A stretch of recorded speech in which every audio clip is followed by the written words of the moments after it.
Let's talk about what is algorithm design.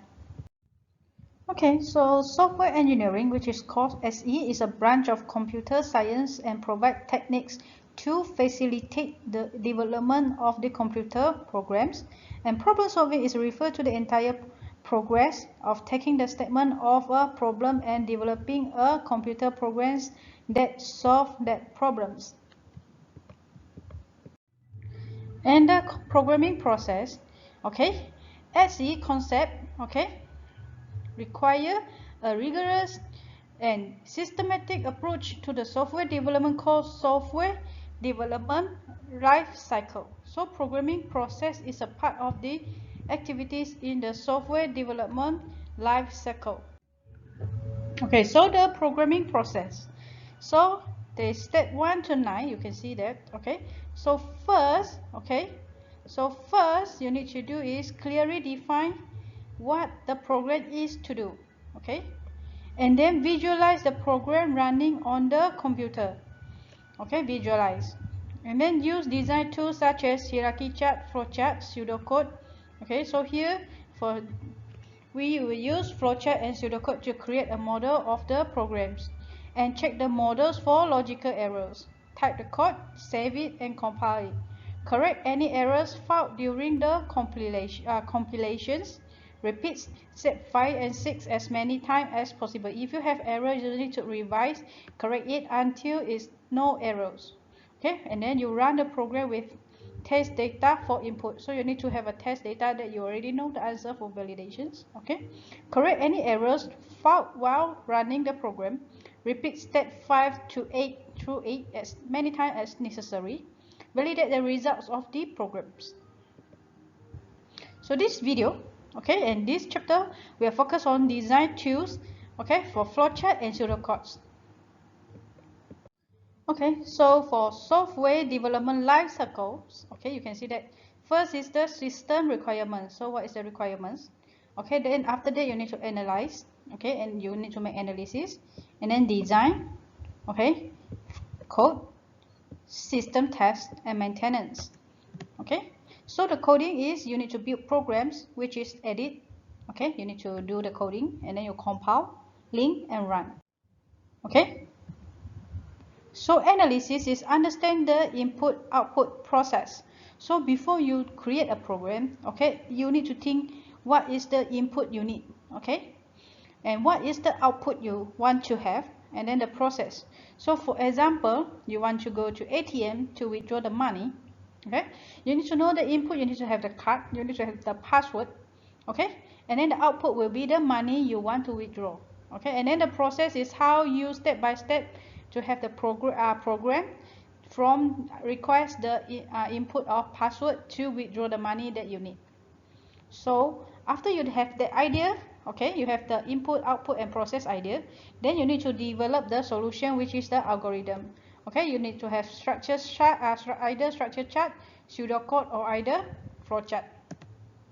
Okay, and then it's the coding. You convert the design to computer codes. Okay, so flowchart is such as like C++ program, Python, and so on. Okay, and then the software development life cycle is first problem analysis. Okay, you identify the data objects, determine the input, output, constraints on the problems, and then you go to the design step. Design step is you decompose into smaller problems, top-down design, okay, which is from the start to the end, and then develop algorithm either by using pseudocode or flowchart. And then the software development life cycle, okay, after that design you need to have the implementation, coding, and program. You convert the algorithm into the programming language. So the sequence must be the same with the algorithm you design. After you complete the coding, then you need to verify the data to meet the requirements. You must do the validation because to avoid you make mistake for the program and check whether the program is correct or not. And then maintenance. So all program must undergo change over time. So that's why you need to have update of any information, then you need to do the maintenance. Okay, input, process, and output. This is 3 steps that a program typically performs. Okay, first you must have the input from the keyboard, from the file of the disk. Okay, so for the ATM example, Okay, the input is you input the card and then input the password and then input the amount of the money. The process of the input data is computer receive the data or password and then verify the identity, and then they will get the amount and then it will give you the money. Okay, so display the result as output, which is the display. If you key in any incorrect password, then they will tell you this is invalid until you key in the correct one, and then they will give you the money for the example. Problem solving method in this class. Okay, so you have two problem solving techniques that will discuss. Is the number one, flowchart. Okay, number two is pseudocode. Okay, so what is algorithms? So algorithms is a sequence of finite numbers that arrange in a specific logical order to produce the solution for a problems. Okay, and then you must have input and then produce output, and ambiguous, which is need to be clear, generality, correctness, which needs to be correct, and is finiteness is measurable, and is efficient. No need to talk too long, and then it is just the simple language. Okay, so pseudocode. Okay, so what is pseudocode? So pseudocode is a semi-formal English-like language with limited vocabulary that can be used to design and describe algorithms. Okay, let's say you want to start that car. You don't need to say I get my key, okay, and then I put into the key place and then I start the engine. So you just say, okay, start the car. You can just use start the car. Purpose: to define the procedural logic of an algorithm in a simple, easy to understand and for its readers. So no need to worry about your sentence is incomplete and so on. As long as it's easy to understand, it is okay. Okay, so it is free of syntactical complication of programming language. At this step, you no need to use the programming language because pseudocode, the algorithm is for the programmer to know and then to prepare the steps before doing the codings. Okay, and then the pseudocodes. Example, execution sequence follows step. The following step. Okay, so example, the algorithm for multiplying two numbers. So you want to know, you need to have multiplying two numbers. Okay, so you can think now you want to multiply two numbers. So start. Okay, so everything you must have a start. You must start with a start. Okay, so means the program start, and then you need to have to get the first number and then get the second number, and then after you get that, you know you need to multiply, which is C equal to A times B. Okay, after you get the result, then display C. Okay, then this is the final step. Means you need to tell the computer that N also, that program is N after you complete that.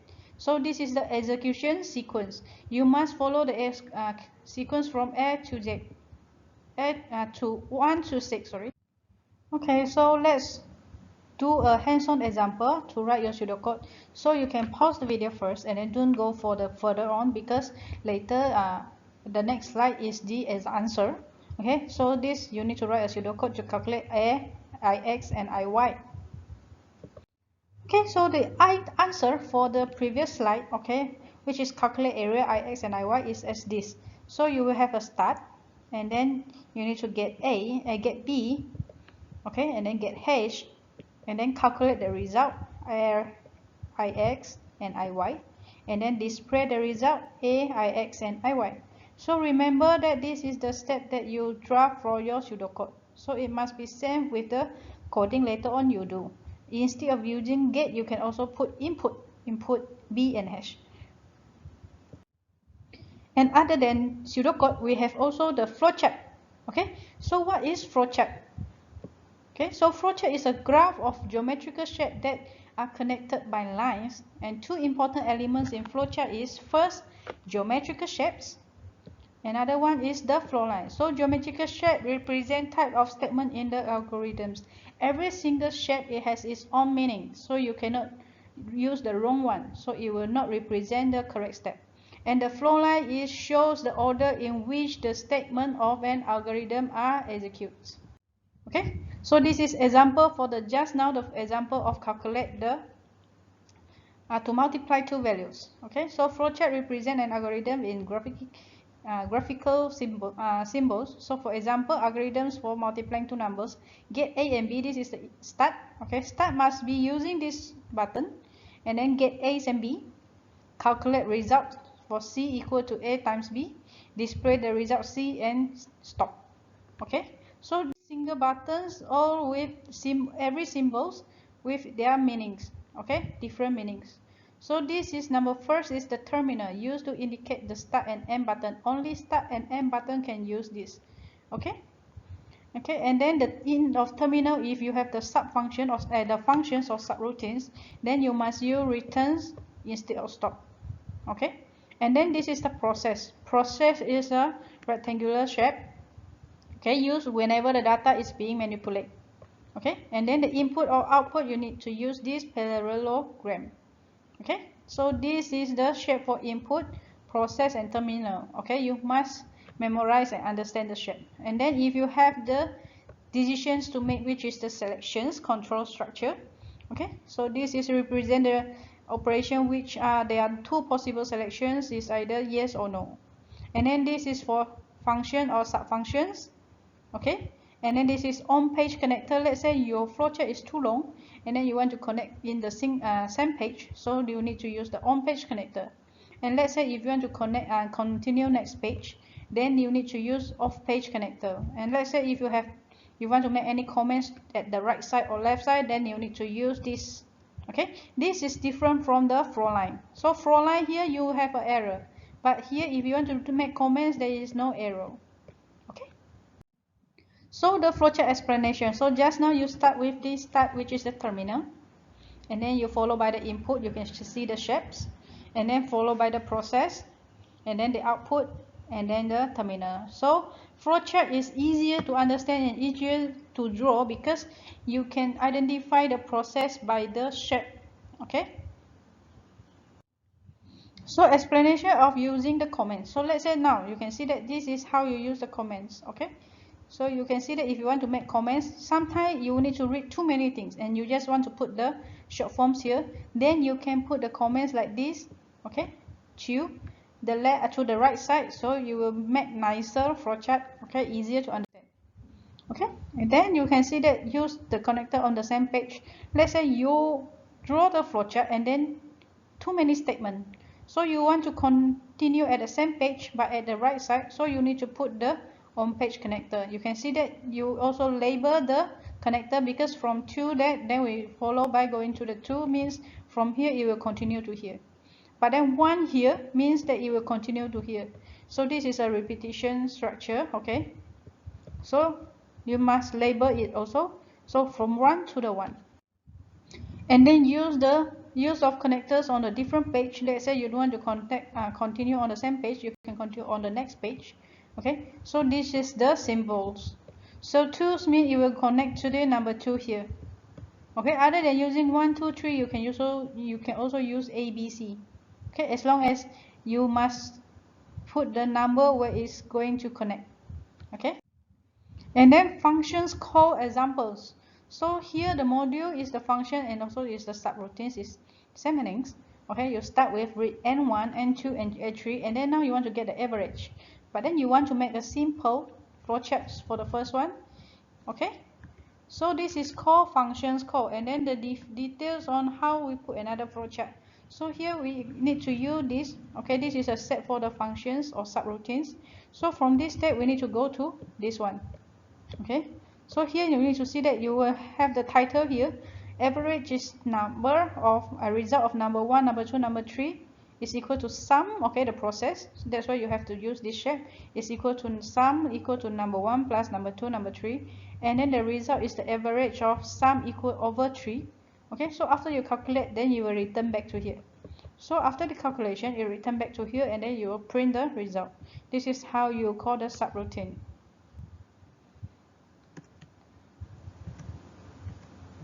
So let's convert the pseudocode just now you do the hands-on example to the flowchart. Okay, so you can see this is the flowchart. Okay, so you will start with the start and read B and H, calculate result area Ix and Iy, and then display the result of area Ix and Yy, and then stop. So that's it for today. Thank you.